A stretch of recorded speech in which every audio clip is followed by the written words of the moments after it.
The new Rurouni Kenshin anime has premiered season 2, and now it's delving into the meat of the Kyoto arc, which is my personal favorite arc of the entire manga. And I gotta be honest with you guys, after watching this season premiere episode, I am incredibly impressed. I really, really enjoyed it. I watched and reviewed every single episode of season 1 individually on this channel. Most likely, I will not be doing that for season 2 unless for some reason this video gets like 10,000 views or something, and I'm like, oh, okay, people want me to talk about it. Then maybe I will. But other than that, I probably just won't have the time to review every single episode individually. But I did want to comment on this premiere episode and just tell you guys how impressed I was and how excited that this makes me for the rest of the season. Now, if you go back and watch a lot of my reviews of season 1, although I very much enjoyed it just because I'm a huge Kenshin fan and, I love that world and I love those characters, and getting to re-experience the story again is always going to be an enjoyment for me, regardless of comparing it to the manga or comparing it to the 90s version. This time, they are going with a much more direct approach with adapting the manga. There's really no filler whatsoever. They're going along with the traditional route of how the story is written within the manga. So it's a very, very, very faithful adaptation. And that's kind of where I stood with season 1, is that it's a very faithful adaptation. I like that I get to re-experience the story. But in terms of fight choreography, the colors, the atmosphere, particularly the music, all of that stuff I thought was done way, way, way better in the 90s version of Kenshin. And so going into season 2, I was kind of expecting the same thing. It's like, okay, cool, I get to re-experience the story, but it's not going to hold a candle to the original 90s version. And of course, going by one episode, I can't really compare it to the, all of the 20 years of memories I have with the original 90s anime, but I can definitely tell you that I think there were some things in this episode that were done better than the adaptation of the 90s. Yes, I'm actually going to say that. And let me try to tell you what I mean. So there's an entire sequence here where Saito and Sanosuke fight each other in the street, right? And in this version, they did a phenomenal job displaying both the physicality of what's happening, but also the inner turmoil of the characters. Because the whole point, it's not a real fight. The whole point of it is, Kenshin has gone off to Kyoto now, and all of his friends are like, what the hell is going on? We're going to go follow Kenshin. We're going to go get him. So Sanosuke is determined to go to Kyoto. And Saito, viewing him as a liability, is like, you're going to be useless if you go. Don't go. We don't want you there. You're not at our level. It's like he's too young. He's a peon. He hasn't gone through the war. It's just like you are not going to be useful there. And above all else, you're going to be a weakness for Kenshin. And, they're going to be able to use that as an advantage against us if you go. And then from Sanosuke's perspective, he's trying to prove himself that he is worthy of going. He's like, this is bullshit. I'm going after Kenshin. I'm doing what I want. It's like you have this cockiness and this arrogance of, having this long history with Kenshin, but you know what? You didn't start where you were at. You were at my level once before, and this is like an opportunity to kind of show, like, I am worthy of being alongside Kenshin. I'm not just a burden to him. So you have this conflict here that's great between these two characters, but within the fight itself, I think the choreography of the fight and the intensity of it was done better in this version. They have this moment where they get in the beginning of their little fight and Saito goes right for Sanosuke's wounded shoulder, and it was way more violent, way more gory in this version, but it's actually like that in the manga, so they were being a little bit more faithful to it in their adaptation. And the 90s had to deal with a lot of censorship kind of back in the day also, so that can definitely play a factor too. But because it was so visceral, I think it hammered home the point more, because the point of Saito doing that wasn't just to be a dick. He's always a dick, but like that wasn't the point. The point was to show them that, these kind of battles that you're going to be facing if you go there, no one's going to give a shit about your handicap. No one's going to give a shit about your injury. They're going to attack your weakest point, and they're going to do it as violently as possible. It was, in Saito's own kind of fucked up way, it was a lesson, And that's kind of how he views Sanosuke if he goes to Kyoto. Like, they are going to attack your weak point. They have no sympathy for you. And Sanosuke is just a tank. And so, like, he takes so much damage, so much abuse, and continues to get up and continues to fight. And I loved when they were showing him throwing the punches at Saito, because even though Saito was blocking them all, you felt the intensity of them.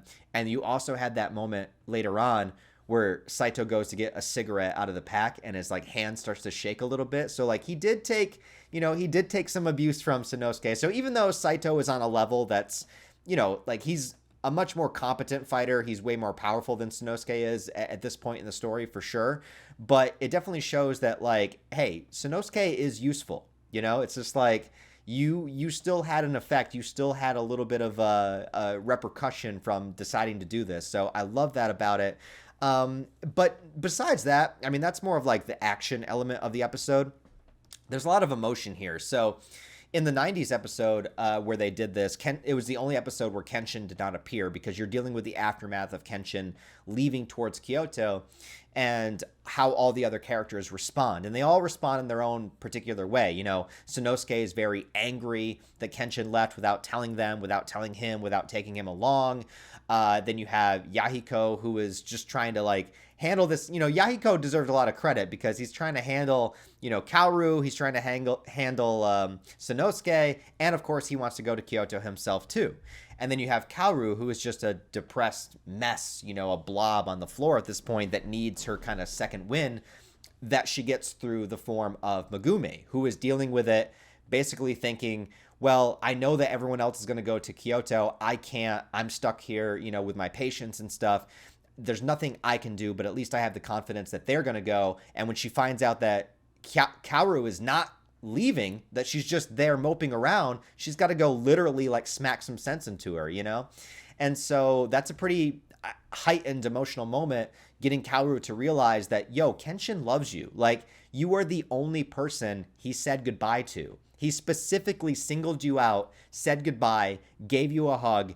He loves you in no clearer terms, So go after him. What are you doing?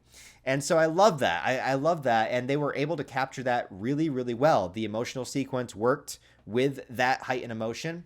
And the fight scene between Sanosuke and Saito worked in what that was trying to accomplish. All the while, I would say the music is still the weakest link. But everything else I thought was done just fantastically. I thought that the choreography here was better than the 90s version. And it really gets me excited for the rest of this adaptation to see the Kyoto arc again. And if that little fight, that fight between Sanosuke and Saito isn't really anything. It's like a little street brawl that lasts, 2 minutes. But if that was that good, then I cannot imagine how, Kenshin versus Shishio at the end of this series, or Kenshin, the rematch between Kenshin and Aoshi, like, dude, maybe I shouldn't be spoiling shit. I don't know. But I'm just saying, like, it just gets me pretty pumped for the potential of what could come next. So really, if this is your first time experiencing the Rurouni Kenshin story and all you've seen is the new anime, obviously I would still recommend going back and watching the 90s version. But I would say if you're already on board at this point and you're enjoying it and you're enjoying the story and the characters and where it's going to go, things are looking promising. Now, maybe the next episode, it is a season premiere. Maybe the next episode will take a massive decline in quality. I don't know. But as of right now, I'm really enjoying it, Obviously, if you're new here, I am aware of the controversy with the creator. I've condemned him. I think that he should have gotten a worse sentence, all that kind of stuff. I separate the art from the artist when it comes to something like this because Rurouni Kenshin is a series that had a very, very specific, profound impact on me when I was a teenager. It was the first manga I ever bought.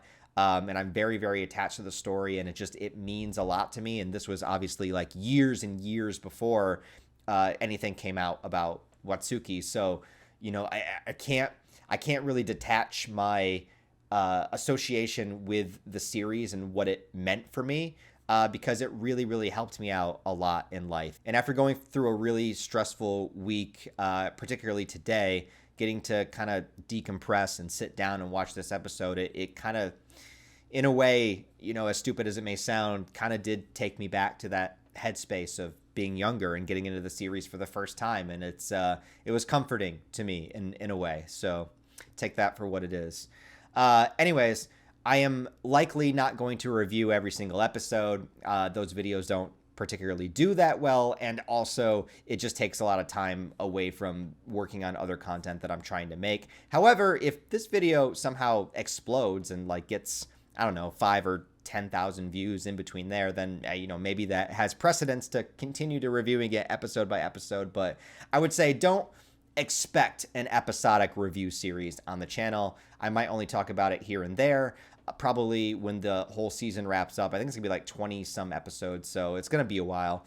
Then I might do like a full season 2 recap, my full thoughts on it. But as of right now, don't expect episodic reviews. But I do want to say that yes, I am going to watch it. Yes, I did watch the premiere, and I'm very hopeful for what's to come. So if you have watched it, let me know your thoughts and opinions down below. If this is your first time experiencing Kenshin, leave some of your theories on where you think the story is going to go. That might be really interesting for me. Like, I've known this series for like over 20 years now, so I'm so familiar with the story. So it would be very interesting to see other people's ideas of where it could go, it's if you're experiencing it for the first time. So anyways, thanks for watching, guys. Give it a thumbs up and a comment if you liked it, and I'll talk to you later.